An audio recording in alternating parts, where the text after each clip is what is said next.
मैं बचपन से एक बिगड़ैल बच्चा था। कई बार गुस्से में मेरी माँ कहती थी कि मैंने तुझे जन्म क्यों दिया। एक दिन कुछ सुसमाचार प्रचार करते हुए फिर रहे थे कि यीशु मसीह आपकी ज़िंदगी बदल देगा। मेरी माँ कहने लगी, ये कभी नहीं बदल सकता। मैं भी सुसमाचारकों की बातों को सुन रहा था। तब मेरी उम्र 12 साल की थी। तब मैंने कमरे में जाकर घुटने टेके और परमेश्वर से कहने लगा कि आज अभी इसी वक्त मुझे बदल। तब मानो मेरी आत्मा में कुछ हुआ। फिर मैं घुटनों से उठ खड़ा हुआ।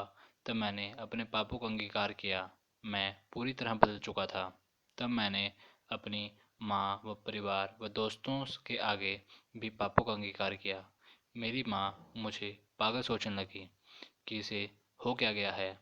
मेरे घर की मेज पर बाइबल पड़ी थी। मैंने उसे पहली बार देखा और पढ़ा। जब मैंने पहली बार खोली तो उसमें लिखा था तब उसमें लिखा था, मैंने तुझे तेरी माँ के गर्भ में जन्मने से पहले तुझे चुन लिया। तब मैंने कहा कि परमेश्वर, आपने कैसे चुन लिया, क्योंकि मैं तो 12 साल का लड़का हूँ।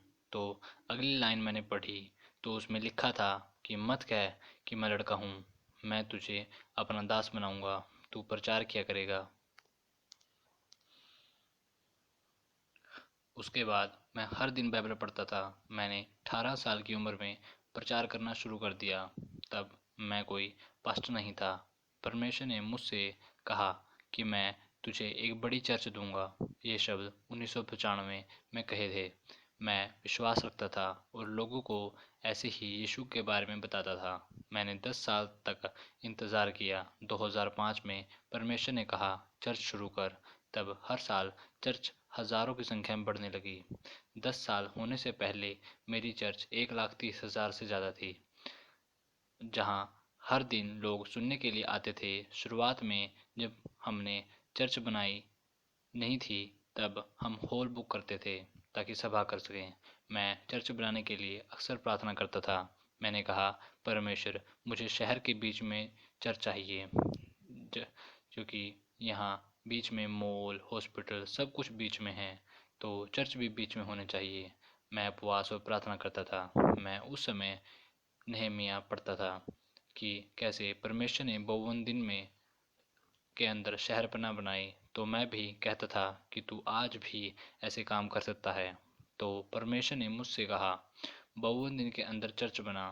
तब मैंने 52 दिन के अंदर चर्च बनाई कि अपने आप में, जो कि वर्ल्ड रिकॉर्ड है। आज हर जगह से लोग इसे देखने आते हैं कि ये परमेश्वर का काम है। दुनिया में ये तीसरी सबसे बड़ी चर्च है। मैं आज लगभग 230 से लेकर 240 चैनलों पर प्रचार करता हूँ और इसका अनुवाद बहुत सी भाषाओं में होता है। बल्कि हम टीवी से विदेशों तक प्रचार करते हैं। हमारे पूर्वज मसीह थे, पर अन्य जातियों में शादी करके परमेश्वर को छोड़ दिया और भूल गए, पर और हिंदू बन गए। वहीं मूर्तियों को मानने लगे। पर परमेश्वर के अनुग्रह से यीशु ने हमें फिर से अपने पास बुलाया। परमेश्वर का धन्यवाद। हे दोस्तों, आप देख रहे हैं गॉड वर्क्स। इस चैनल को सब्सक्राइब करना मत भूलिएगा। फिर मिलेंगे। धन्यवाद।